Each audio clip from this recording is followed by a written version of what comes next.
हर बार की तरह इस बार भी राजा विक्रमादित्य ने बेताल को अपने कंधे पर लादा और आगे बढ़ने लगे।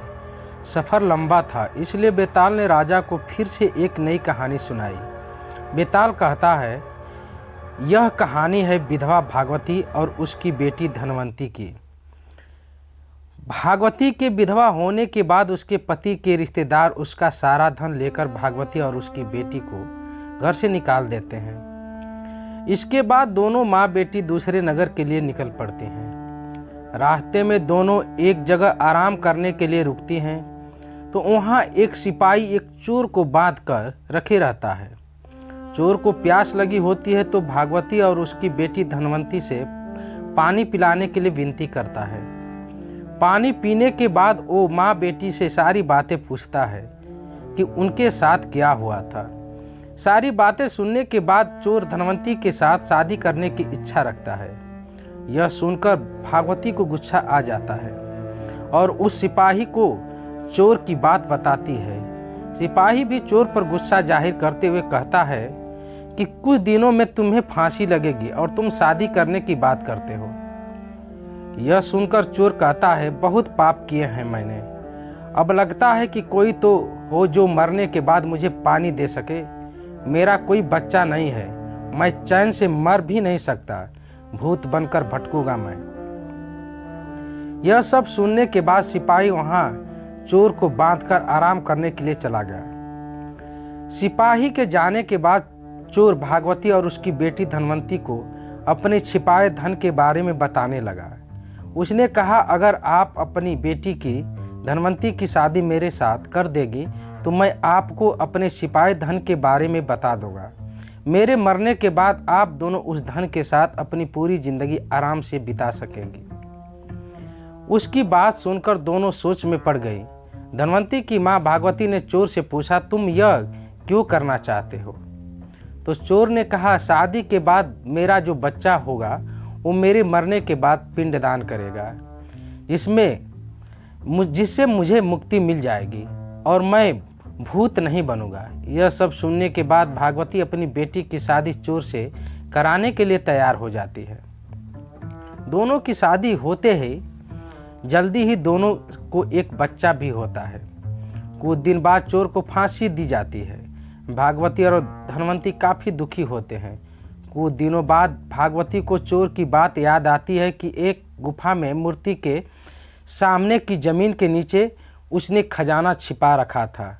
दोनों माँ बेटी वहाँ जाकर देखते हैं और ज़मीन खोदने लगते हैं। फिर उन्हें वहाँ सोना चांदी और पैसे मिलते हैं। धनवंती फिर भी दुखी रहती है और कहती है, अगर पैसे नहीं मिलते लेकिन वो जिंदा रहते तो मुझे सब कुछ मिल जाता। भागवती बेटी को समझाते हुए बोलती है कि अगर पैसा है तो सारी खुशी मिल जाएगी। उसके बाद दोनों माँ बेटी एक नया शहर जाकर खुशी खुशी अपनी जिंदगी बिताने लगते हैं। कुछ समय बाद भागवती की सहेलियां धनवंती की शादी कराने को लेकर पूछने लगती हैं। भागवती कहती है, मुझे अपनी बेटी की शादी तो करानी है, लेकिन लड़का ऐसा होना चाहिए जो घर जमाई बनकर रहे। फिर कुछ वक्त बाद एक पंडित लड़का उनके घर आता है, जिसके सामने भागवती अपनी बेटी धनवंती की शादी का प्रस्ताव रखती है। उसका बड़ा घर और पैसा देखकर वो लड़का लालच में आकर शादी के लिए हाँ कर देता है। वो कुछ वक्त तक उसके साथ रहता है और उनका भरोसा जीतने के बाद एक रात घर के सारे गहने और पैसे लेकर भाग गया।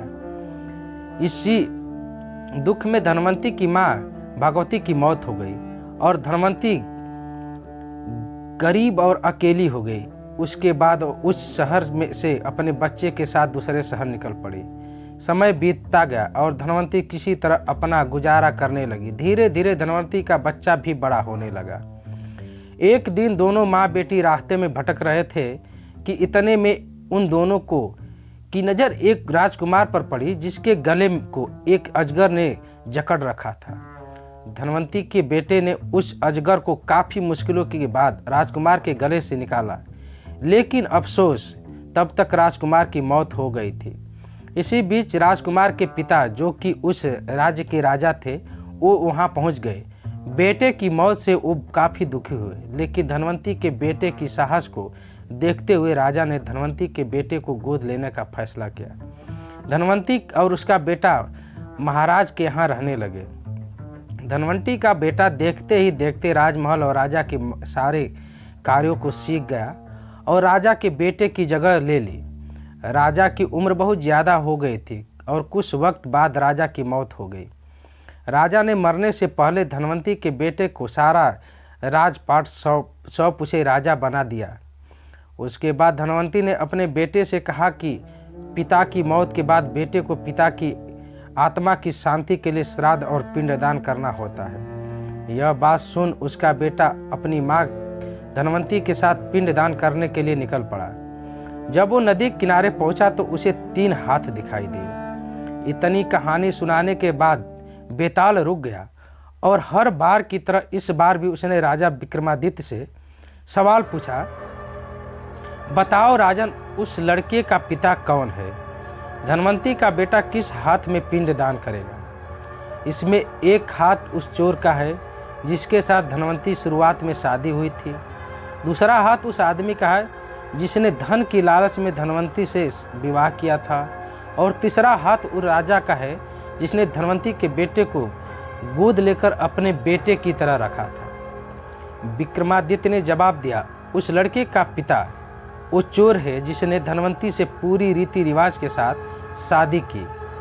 दूसरे व्यक्ति ने लालच में धनवंती से शादी की थी और राजा ने बस अपना काम किया था।